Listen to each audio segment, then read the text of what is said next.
Welcome back to Instables, everyone. Happy Saturday. I hope you guys are having a blessed weekend again as we sit on an inverted hammer after continuing on higher again, mentioning on Thursday that we would be bouncing and continuing on higher short term, but that we were cautious for this possible continuation. What exactly has to happen for us to continue on higher is the question. Again, as we continue on with decreases in buy pressure on our MACD, what exactly are we looking for? I'm going to go over exactly what we're looking for from here. Hit the like button if you enjoy, subscribe if you are new to the channel, and if you are a day trader, if you're looking for pre-market news before market open, major volatile movers that you want to be watching at very key levels, go to instables.com in the description below. And for only $15 a month, you will never miss a breakout alert throughout the day again. Let's jump right into this one.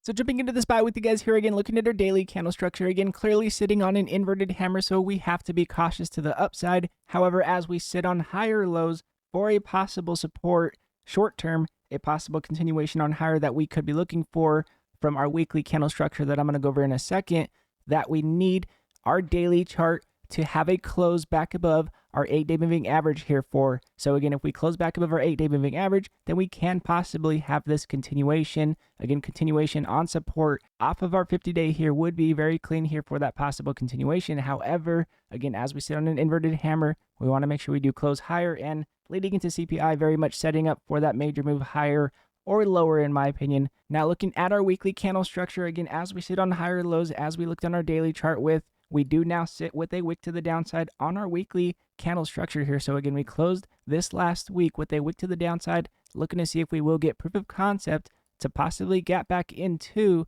our prior gap down that we had to retest prior highs and to possibly continue on higher here off of our 8-weekly moving average. Again, starting to curl back higher here. All we need is our 8-day moving average to start to curl back higher and get back above it. And that will be that continuation in my opinion.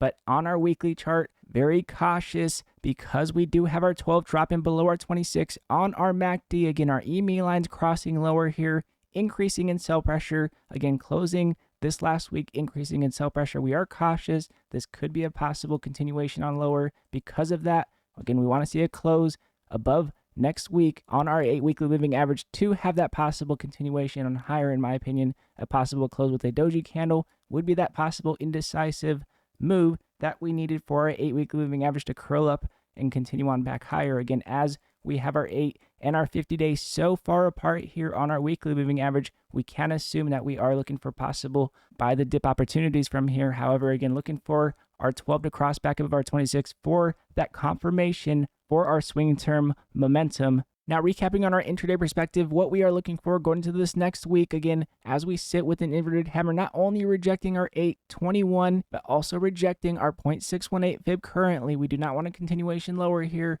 We do not want that weekly candle structure to show us that continuation on lower. However, at this point in time, very much looking to see exactly how we close with CPI going into this week with our weekly candle structure will be the watch, in my opinion. Now, again, as we have our 8-day curling over here, what we want to see is any possible false break to the downside, any possible curl back above our 21 would be that possible continuation on higher as well. So again, very much looking to see exactly how we close this week with CPI on Wednesday, very cautious leading into CPI. Now again, with that said, if you are a day trader, if you're looking for pre-market news before market open, major volatile movers that you want to be watching, go to instables.com in the description below. And for only $15 a month, you will never miss a breakout alert throughout the day again. And again, all of you Instables, I appreciate every one of you guys for supporting the channel. We will continue to go at it as we have been. I will be going over the market tomorrow. Looking forward to going at it this week leading into CPI. It's going to be very interesting what exactly CPI comes out as. And again, if you guys do like this video, it does help the channel grow. And I do appreciate it very much. And again, God bless you all. And I'll see you guys in the next video.